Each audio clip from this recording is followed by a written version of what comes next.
everybody, this is Angel. You're watching ASMR Angel Reads.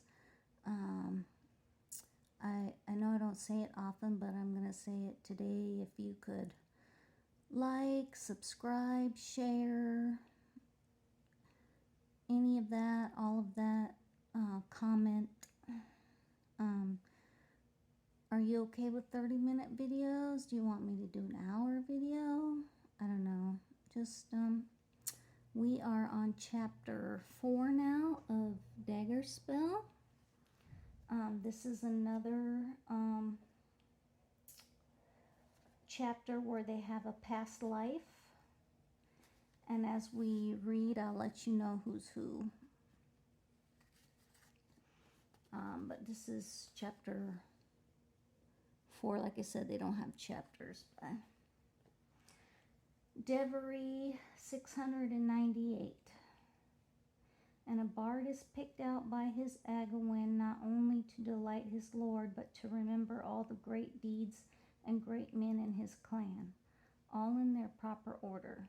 For if men were without knowledge of anything but the name of each man's father, then the children of the bondsman would be as noble or as base as the children of the Gorbert. Therefore let no man or woman either commit the impiety of raising a hand against a bard.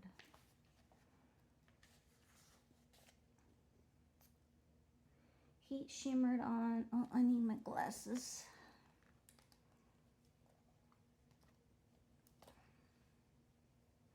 That's better. Heat shimmered on dead grass and stunted grain. Brackish brown water trickled between the banks of what had once been the river Ner. Stripped to the waist, the herdsmen led eager cows down to suck water that was mostly mud. Let me see here. They have who's who in the back. The bard, I think, is Guerin. The bard is Guerin, which is Rodri.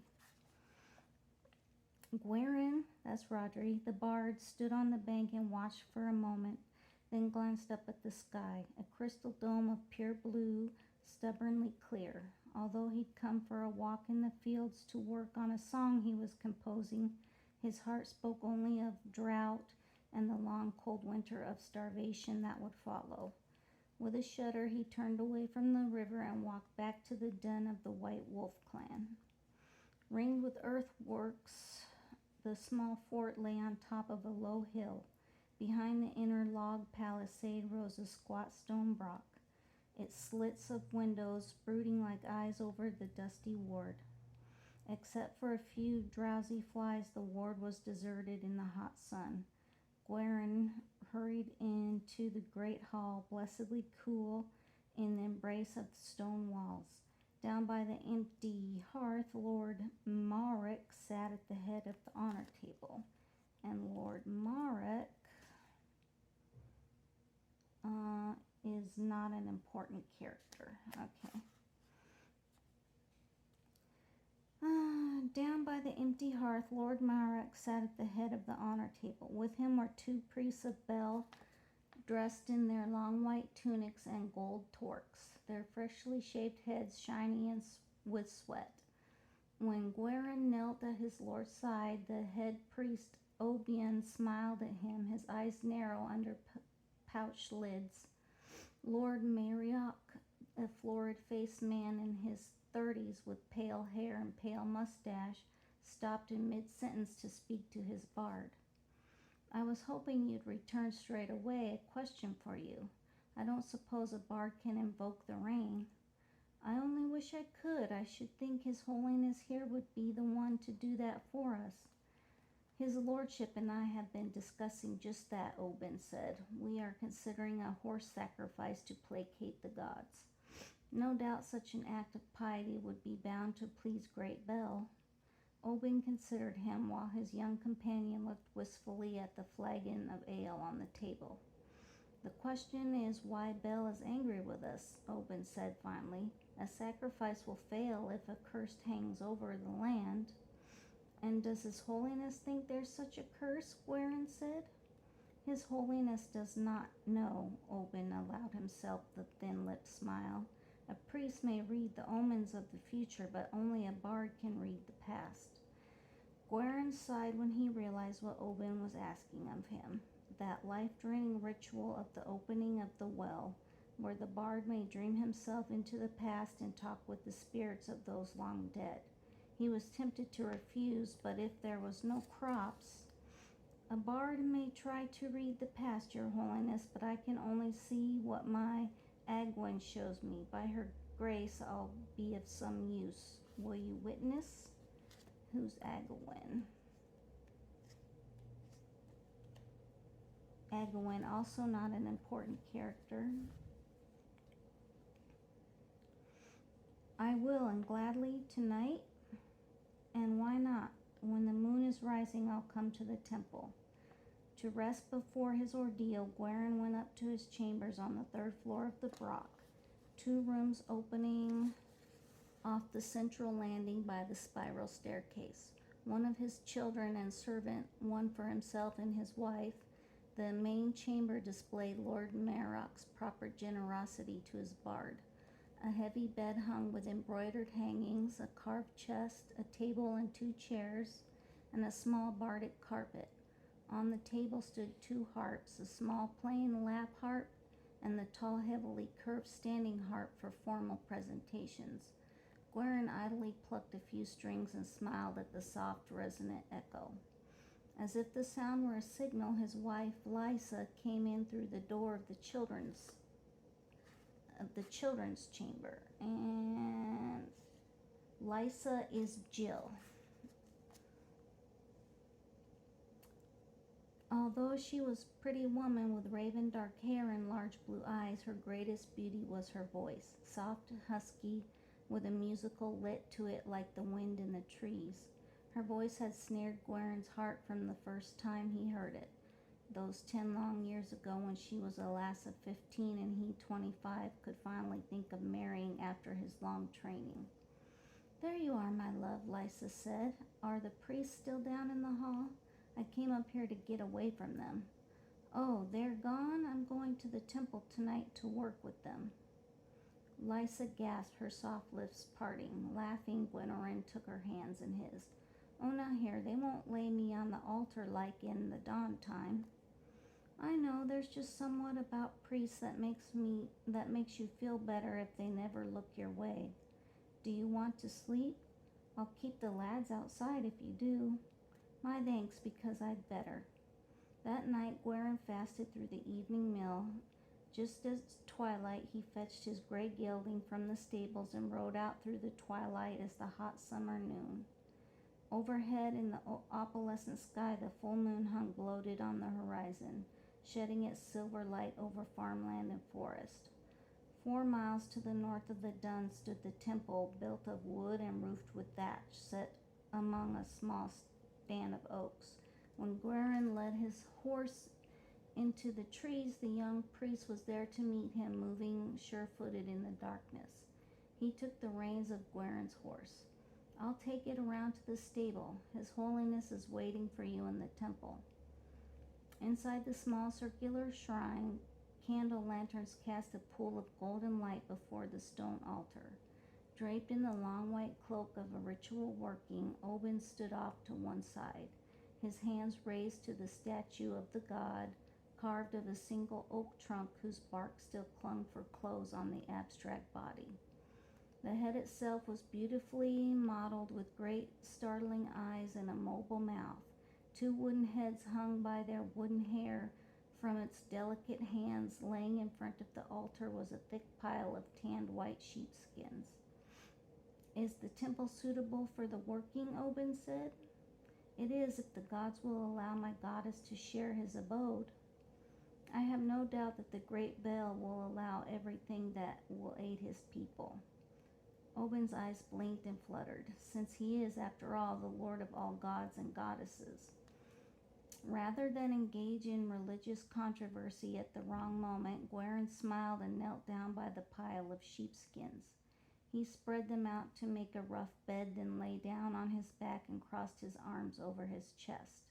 He let himself go limp until he felt like a corpse laid out for burial. Obin knelt down by his feet. The old man moved slowly and stiffly as he sat back on his heels. Can His Holiness kneel there all night? His Holiness can do what needs to be done. Guerin stared up at the ceiling and watched the candle-thrown shadows dancing. It had been a long time since he performed this ritual last, to talk to the spirit of the ancient bard of the Wolf clan to clarify a confusing point of Mauric's genealogy. Now a great deal more than the Lord's vanity depended on the working. He let his breathing slow until he seemed to float, not rest, on the fleece. The candles' thrown shadows danced in silence, broken only by the soft rhythmic breathing of the old priest. When he was on the drift point of sleep, Guerin began to recite in dark murmur under his breath. He spoke slowly, filling each word of his song of the past, a gift from Agawin, a gate to the right. I was a flame flaring in the fire. I was a hare hiding in the briar. I was a drop running with the rain. I was a scythe slicing the grain. Axe and tree, spib and sea, naught that lives is strange to me. I was a beggar pleading a meal. I was Dwemer's sword of steel. At those words he saw her, Agawin, the white lady, with her pale face, lips red as rowan berries and raven dark hair. He was never sure where he saw her, whether it was in his mind or out in the dark place in the world, but he saw her as clearly as the temple ceiling. Then more vividly than the ceiling, she was smiling as she ran her fingers through his hair and beckoned to him. The candle-thrown shadows turned to moonlight and fell wispy white to envelop him. He heard his own voice chanting, but the words were meaningless. The last thing he saw was the priestess leaning close to catch every whisper. Guerin was walking to the well head of the white birches, a little patch of grassy ground, 3 slender trees, a gray stone wall of the well. All were clear and solid to him as the temple, but on every side stretched an opalescent white void torn by strange mist. The Agawin perched on the edge of the well and considered him with a small, cruel smile. "Are you still my faithful servant?" she said. "I am your slave, my lady. I live and die by your whim." She seemed pleased, but it was always hard to tell because instead of eyes she had 2 soft spheres of opalescent mist. "What do you want of me?" "The rain refuses to fall on our land. Can you show me why? And what would I have to do with the rain? You are the wise one, shining in the night, the heart of power, the golden light, my only love, my true delight." She smiled less cruel and turned to stare down into the well. Guerin heard a soft lap and splash of water as if the well opened into a vast dream river. "There was a murder," she said, "but no curse. It was properly avenged. Ask him yourself." She disappeared, leaving the birches rustling behind her. Guerin waited, staring into the shifting white mist, tinged here and there with rainbow mother of pearl. A man was walking out in the mist, wandering half seen like a ship off a foggy coast. When Guerin called to him, he came, a young warrior, sandy-haired and humorous blue eyes, and smiling just as if his chest weren't sliced open with a sword cut. Endlessly, blood welled and gouted down his chest to vanish before his dripping feet. The vision was so clear that Guerin cried out. The warrior looked at him with terrifying smile.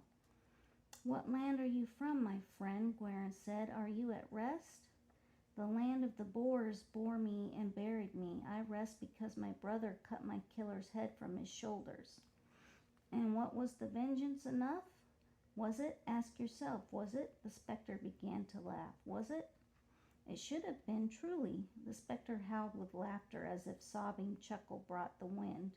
The mist began to swirl and close in over the birch trees. "Who are you?" Guerin said. Don't you remember that name?" The laughter went on and on, as no longer solid, the specter whirled, a flickering shadow in the closing mists, a red stain ripping on white, then gone. There was only the mist and the soft rustle of the wind. From out of the mist came the voice of Agawin. He was avenged. Take warning. As her voice faded, the mist turned thick, swirling damp and cold, wrapping Guerin around, smothering him, pushing him this way and that like a wind-blown leaf. He felt himself running, then slipping and falling along the way down. The shadows were dark on the ceiling of the temple. Oben sighed, stretching his back, and leaned closer. Are you back? It was 2 hours before dawn. Shaking with cold, his stomach knotted in fear, Guerin sat up and tried to speak. The temple danced around him. Oben caught his hands hard. For the love of Bel, Guerin whispered, get me some water. Oben clapped his hands together twice. 2 young priests hurried in, carrying wooden bowls. Oben draped his cloak around Guerin's shoulders, then helped him drink first water, then milk sweetened with honey. The taste of food brought Guerin back to the world better than any act of will could have done. Bring him some bread as well. Guerin wolfed down the bread, washing it with long, greedy swallows of milk until he suddenly remembered he was gobbling in the middle of a temple. My apologies, but it takes me this way. No apologies needed, Oben said. Do you remember the vision? The blood-gushing specter rose again in Guerin's mind. I do. How do you read it? It was a true murder, sure enough. It happened when I was a tiny lad, so I remember somewhat of it. You saw Lord, was it Carl? I can't remember, but the head of the Boar clan he was, cruelly murdered by the Falcons. But truly, just as your white lady said, it was avenged. Twice over, some would say. The gods had justice, and I see no reason for Great Bel to be displeased. Well, then, there's no curse on the land, because that's all my lady could show me. Just so, we will perform the horse sacrifice at the waning of the moon. Until the sun rose, Guerin rested at the temple. He was so tired he was yawning, but sleep refused to come to him. His mind raced, reproducing bits of the vision or seeing flecks of the white mist, then simply babbling to itself. The ritual always left him this way, though some bards develop a lust for the strange white lands and the marvelous therein, a madness that eventually takes over their minds. Guerin felt mostly disgust based on healthy fear of losing himself forever in the swirling mist. Yet as he thought it over, this particular vision seemed to have a message for him. He knew that murdered lord, knew him like a brother. Was it vengeance enough, he thought? Truly it should have been. When the sun came in pale shafts through the temple window, he shook off the incomprehensible thoughts and went to fetch his horse for the ride home. Guerin slept all morning, or rather, he tried to sleep. It seemed that someone was always coming in. One of the children, chased away by the maidservant, or Lysa fetching a bit of her sewing, a page sent by the Lord to make sure the bard was resting. Finally, the maidservant Kata, who seemed more than usually dim-witted this morning, crept in to find a clear pair of brigha for one of the lads. When Guerin sat up, he swore at her. She cowered back, sniveling, her big blue eyes filled with tears. She was, after all, only 15. Who is this? Kata. Who's Kata? No one in particular. Ah, by the gods, I'm sorry, Guerin said. Here, Kata, run and tell your mistress that her grouchy bear of a husband has given up trying to hibernate. Go fetch me bread and ale, will you? Kata beat a hasty retreat with the awkward curtsy. She had no time to shut the door before the boys raced in, shouting, da, da, da, and scrambling up on the bed to throw themselves at him. Guerin gave them each a hug and sat them down on the end of the bed. He was in no mood for a wrestling match. Adorin, just 7, was a skinny little lad with huge dark eyes and pale hair.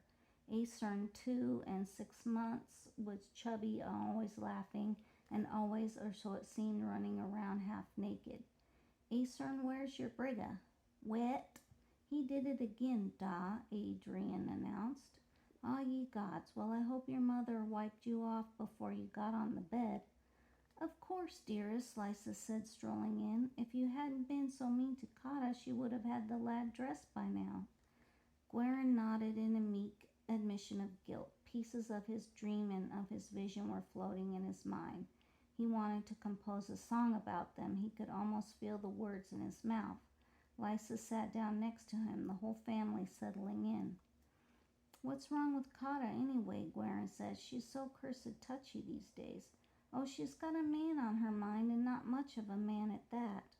Indeed? Who? Lysa looked significantly at Adrian, whose little ears grew bigger every day, and changed the subject. As soon as he'd eaten, Guerin went out alone for a long walk through the fields.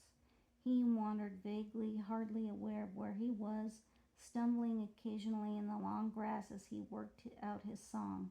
He would sing snatches of it aloud, changing the words around, working over every line until it was perfect. A stanza at a time, he memorized it, linking it together in his mind with changing images and alliterations. He would never write it down. If a bard learned to read, learned so much as the names of the letters, his Agawin would desert him. Without her, he could never compose a song again. His mind finally at rest, Guerin came back to the dun just at twilight. In the cooler gray air, the servants and riders were sitting around the ward, talking softly together and resting after the long hot day. As he walked toward the broch, Guerin saw Kata perched on the edge of a horse trough and giggling up at one of the riders. Remembering Lysa's snide comment about Kata's man, Guerin paused to look the lad over.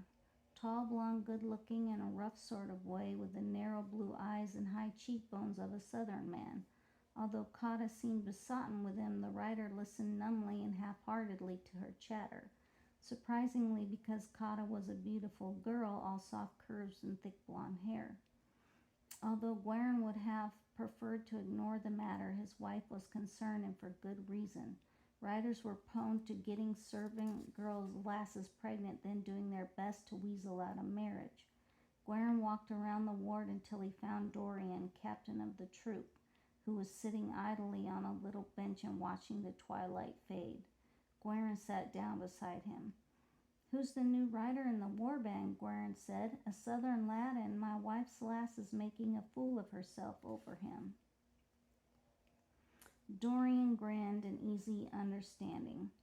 His name is Tannic. Let me see, I think that's Cullen. Yep, that's Cullen. He rode in here a while back, and our lordship took him in. He's a good man with his sword, and that's all that really should count, truly. Should? Guerin raised an eyebrow. Well, now he's an odd lad, Dorian considered, struggling with his unfamiliar kind of thought. Keeps to himself, and then he's dead quiet when he fights. When we rode that raid on Lord Kinnead's cattle, Tano was as quiet as a scrap. Creeps a man's flesh to see someone make a kill without even a cursed war cry. The mention of the cattle raid reminded Guerin that he had yet to sing about it. Although songs about raids were his least favorite, this one deserved the honor as part of the new feud between the Wolf Clan and Lord Sinyan's Boars. I don't suppose that Tano's thinking of honorable marriage and such like, Guerin said. Ah, by the hells, keep that little Kata away from him if you can. He flies alone, that Tannic. One of the lads started calling him the Falcon, you see, just as a jest, but it stuck, and I was sure there'd be trouble over it, but Tano just smiles and says the name suits him well enough.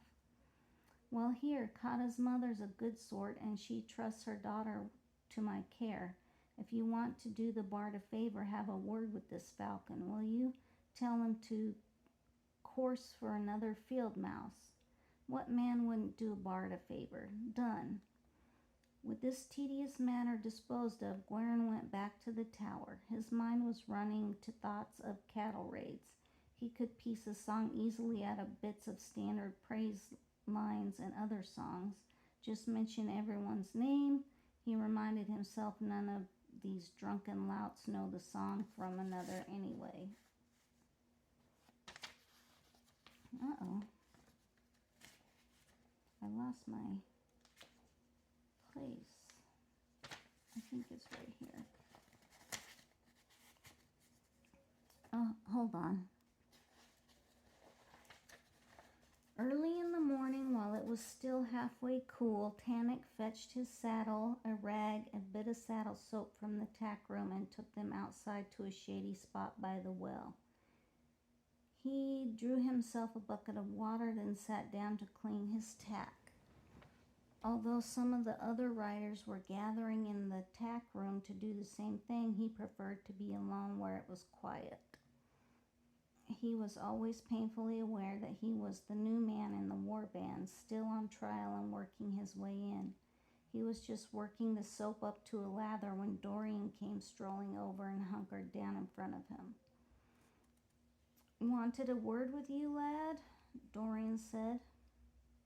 "Of course, Captain. Is there trouble?" "Not yet, and there doesn't have to be. What do you think of the bard's little lass servant? Our Guerin doesn't like the way you've been hanging around her." "She's hanging around me, Captain. She's a stupid little bitch as far as I'm concerned." Dorian considered this in a slow way. Although he was telling the truth, Tannic expected to be disbelieved simply because no one ever trusted him.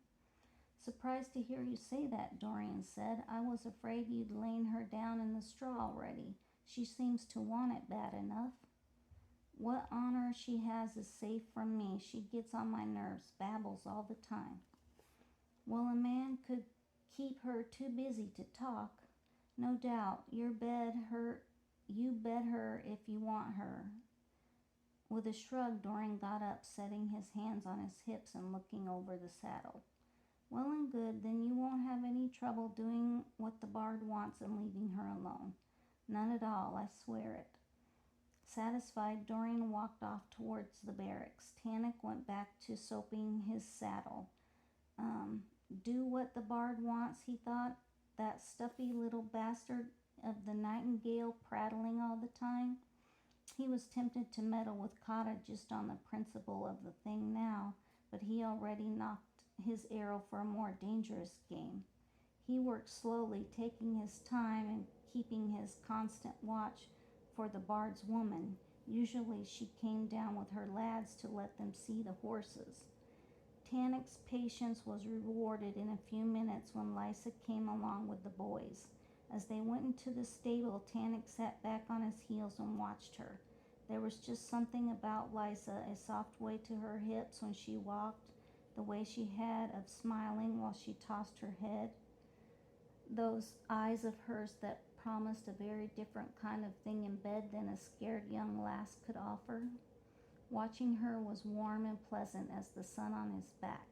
He wondered if she were bored with her stuffy older man. What the bard wants indeed, Tannic thought. We'll just see about that. At noon, Tannic made a point of watching Lysa as she ate with her husband.